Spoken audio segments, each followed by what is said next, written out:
ரஜினி, உங்கள் கூட்டணியில் திமுக கூட்டணி பொறுத்தளவுக்கு சீக்கிரமே கட்சிகள் எல்லாத்தையும் ஒன்று சேர்த்துட்டீங்க அப்படிங்கிற ஒரு சூழல் இருந்தால் கூட சிபிஐ 5 தொகுதி நிறைவாயிடுச்சு. கூட்டணி பேச்சுவார்த்தை முடிஞ்சு இன்றைக்கி அவங்க வந்து எந்தெந்த தொகுதி விருப்ப தொகுதிகள்லாம் கொடுத்துட்டாங்க. அதே போல் மதிமுக முடிஞ்சிருச்சு, கோமாதேக்க முடிஞ்சிருச்சு, ஐயுஎம்எல் முடிஞ்சதுங்கிறத பார்க்குறோம்.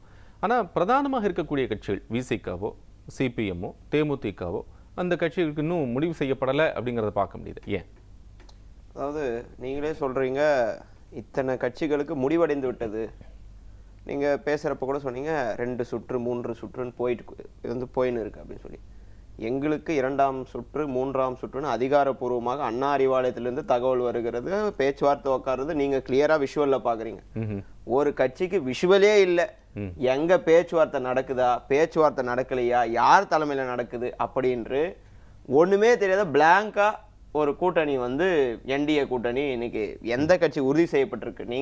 நீங்கள் சொன்ன பட்டியலே சில கட்சிகளுக்கு வந்து உறுதி செய்யப்பட்டிருக்கிறது. அதாவது காங்கிரஸுக்கு உறுதி பண்ணிட்டோம், மதிமுக உறுதி பண்ணிட்டோம், இந்திய யூனியன் முஸ்லீம் லீக் உறுதி பண்ணிட்டோம், மனிதநேய மக்கள் கட்சிக்கு உறுதி பண்ணிட்டோம், நம்பர்ஸ் சொல்லிட்டோம்.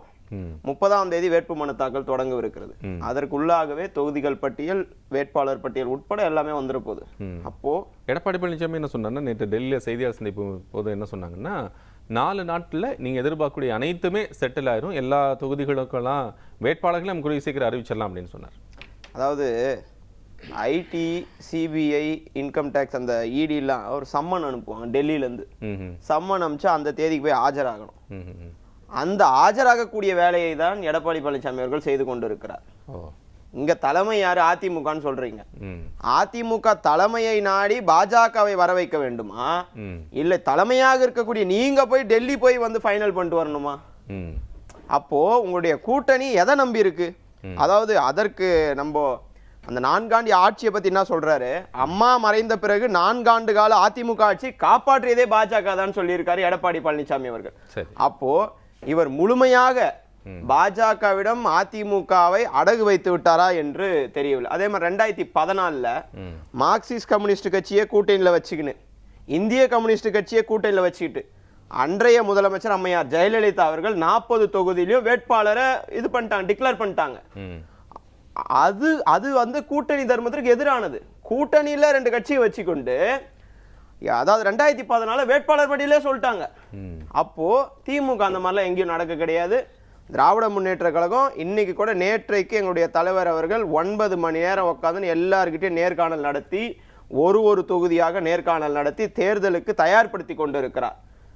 அதாவது அதிமுக 2014 பத்தி சொன்னீங்க. 2014 திமுக காங்கிரஸ் கூட்டணி இருக்குமா இருக்காதா, உள்ள வருவாங்களா நிற்பாங்களா, அந்த ஒரு குழப்பமான சூழல் இருந்து கொண்டே இருந்தது. அதுக்கப்புறம் ரொம்ப லேட்டாக அதுக்கப்புறம் வந்து வரமாட்டாங்கன்னு சொல்லி அவங்க தனியாக போய் நின்னதெல்லாம் நம்ம பார்க்கத்தானே செஞ்சோம். அதாவது கூட்டணியை பொறுத்த வரையில் நீங்கள் எடுத்த உடனே எல்லாமே ஃபர்ஸ்ட் ரவுண்ட்லேயே வந்து கன்ஃபார்ம் ஆயிடணும் அப்படின்னா எந்த கூட்டணியுமே அமையாது. ஃபர்ஸ்ட் ஆஃப் ஆல் கூட்டணி என்பது பேச்சுவார்த்தை போகும். நாங்கள் இப்பயும் வந்து 2026 என்ன சொல்றோம்னா, இது கொள்கைக்கான கூட்டணி. ஒரு கொள்கையோடு மதத்தை வைத்து அரசியல் செய்ய வேண்டும் என்று நினைக்கிற பாஜகவிற்கு எதிராக ஓரணியிலே திரள்கிற எல்லா கட்சிகளும் ஒன்றிணைந்து எதிர்க்க வேண்டும். பாஜகவை எந்த வகையிலையும், பாஜகவையும் சரி பாஜகவுடைய கைக்கூலியாக இருக்கிற அதிமுகவும் சரி எந்த வகையிலும் தமிழ்நாட்டுக்குள் உள்ளே வந்து விடக்கூடாது அப்படின்ற ஒற்றை நோக்கத்தில் இன்னைக்கு எல்லா கூட்டணி கட்சிகளும் வந்து ஒன்று சேர்ந்துருக்கிறோம். இதுதான் கொள்கை கூட்டணி. நீங்க அதிமுக பேச்சுவார்த்தை குழு அமைச்சாங்க. பேச்சுவார்த்தை குழு அமைச்சு எத்தனை கட்சியோட இவங்க வந்து கூட்டணி பேச்சுவார்த்தை நடத்துனாங்கன்னா எனக்கு தெரிஞ்ச வரை ஒரே கட்சி தான். அது வந்து பெரிய கட்சின்னு சொல்றாங்க, மன்சூர் அலிகான் வந்து பேச்சுவார்த்தை வந்து நடத்திட்டு போயிருக்காரு. அதை வந்து கன்ஃபார்ம் பண்ணியிருக்காங்கன்னு நினைக்கிறேன். அப்போ இவர்கள் பேச்சுவார்த்தை குழு அமைச்சு, அதாவது பிப்ரவரி 21 பேச்சுவார்த்தை குழுவை நாங்கள் வந்து அமைக்கிறோம். அதான் 22 இந்திய யூனியன் முஸ்லீம் லீக் தொகுதியவே வந்து இது கன்ஃபார்ம் பண்ணிட்டோம்.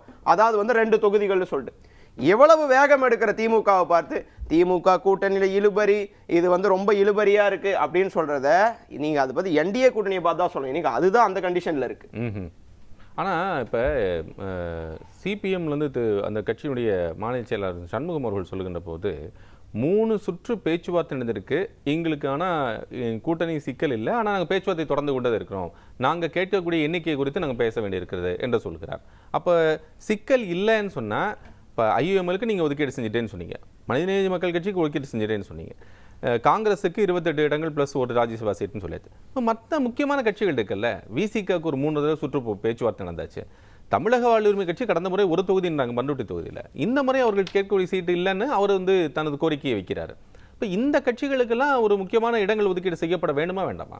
அது கோரிக்கை வைப்பது என்பதும், அதாவது மார்க்சிஸ்ட் கம்யூனிஸ்ட் கட்சி வெளியே வந்து கூட பேச்சுவார்த்தை தொடர்கிறது அப்படிதானே சொல்றாங்களே தவிர்த்து எங்கேயும் நாங்கள் இந்த கூட்டணியை விட்டு வெளியேறோம். அதாவது நிறைய பேருக்கு பகல் கனவு நிறைய இருக்கும். திமுக கூட்டணி விட்டு நிறைய கட்சிகள் வெளியே வரும் அப்படியெல்லாம் சிந்தித்தவர்களுக்கு பகல் கனவாக இருக்கலாம்.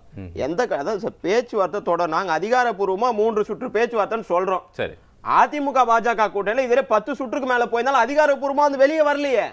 நீங்க வெளியே வந்தா 10 சுற்று நடத்தி இருக்கிறார்கள், 10 சுற்று வந்து கூட இவங்க முடிவு இல்லையே அப்படின்னு நீங்க சொல்லலாம்.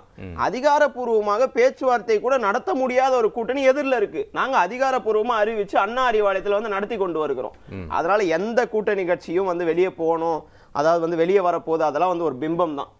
எல்லா கட்சியும் இது ஒற்றுமையா இருக்கு. நான் தான் சொன்னேன் 30ஆம் தேதி வேட்புமனு தாக்கல், அதற்குள்ளாக வேட்பாளர் பட்டியல் உட்பட எல்லா கட்சிகளும் சேர்த்து வெளியே வர பண்ணிதான் ஆகணும், வேற வழி இல்லை. ஏன்னா அதுக்கப்புறம் டைரக்டா நீங்க வேட்புமனு தாக்கல் போயிடுவாங்க. இல்ல அதுதான் சொல்றேன், இன்னும் நாட்கள் ரொம்பலாம் கிடையாது. திமுக கூட்டணி மிக ஸ்ட்ராங்கா இருக்கு.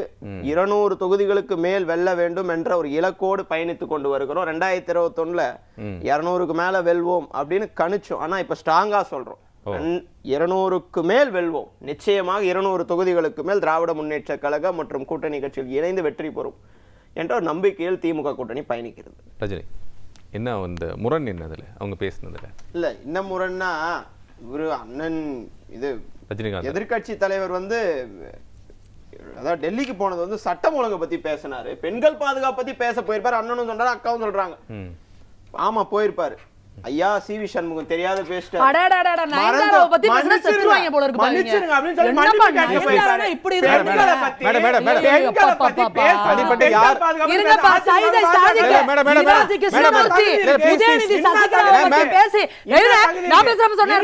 உதயநிதி சசிகலாமியார பத்தி பேசி எஃப்ஐஆர் போட்டிருக்கு.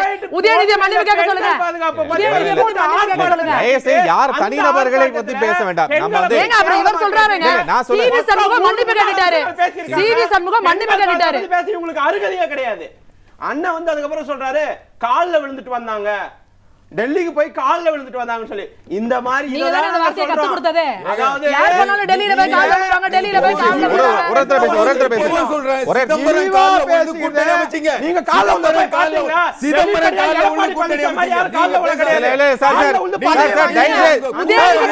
சார் ப்ளீஸ் கருணாஸ் அவர்களே ரொம்ப இழிவா பேசிட்டார் அண்ணன். என்ன இழிவா பேசிட்டார்? அன்னைக்கு அவர் இல்லனா கூவத்தூர்ல சந்தி சிரிச்சிருக்கு உங்களுக்கு.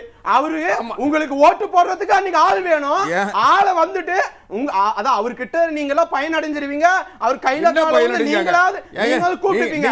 நீங்க பயனடைஞ்சு கருணாஸ் தலைவர் மாதிரி நீங்க உங்க கூட இருந்தவர்களா, உங்க கூட இருந்தா அவங்க நல்லவர்கள். வெளியே வந்து நல்லவர்கள் சொல்ல கெட்டவனும் சொல்ல.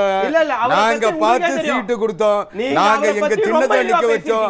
அதிமுக தொண்டர்கள் உழைப்பால ஜெயிச்சார். ஒரு ஓட்டு வேணும்னு சொல்லி கூவத்தூர்ல கொண்டு போய் உட்கார வச்சிருந்தீங்க. அதெல்லாம் வெளியே வந்து தைரியமா பேசினாரு. என்ன கூட இருப்பவர்கள் நல்லவர்கள். நீங்க அங்க என்னென்ன பண்ணீங்களா சொன்னாரு வெளியே வந்து பேட்டியாவே. நம்ம விமர்சனங்களுக்கு பதில் சொல்லிட்டேன். நான் என்ன கேக்குறேன், நான் பேசுறதுக்கு ஏதாவது நாகரிகமான வார்த்தை இருக்கா உங்களுக்கு? நீங்க இன்னைக்கு கொள்கை ரீதியாக அதிமுக இந்த ஆட்சியில் நடந்த அயோக்கியத்தனம், இந்த ஆட்சியில் நடந்த அலங்கோலம், சட்ட ஒழுங்கு சீர்கட்டு காரி துப்பிட்டு இருக்கு. எத்தனை நீதிமன்றம், உச்ச நீதிமன்றத்துல இருந்து உயர் நீதிமன்றம் வரைக்கும் காரி துப்பிட்டு இருக்கு. ஒரு வழக்கங்க முதல் முதலாக ராமானுஜம் என்கிற பொறுப்பு டிஜிபியை நியமித்தது எந்த ஆட்சியில? அதிமுக ஆட்சியில. நீங்க பொறுப்பு டிஜிபியின் உடனே தூக்கிட்டு வந்தாங்க. முதல் முதலாக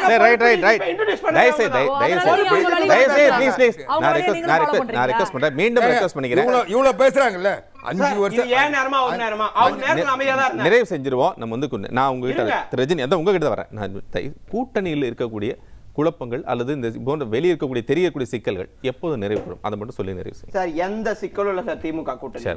மற்றவங்க மாதிரி அடிமையா போக வேண்டிய இதுல கூட்டணி கட்சி யாருமே வச்சுக்கல.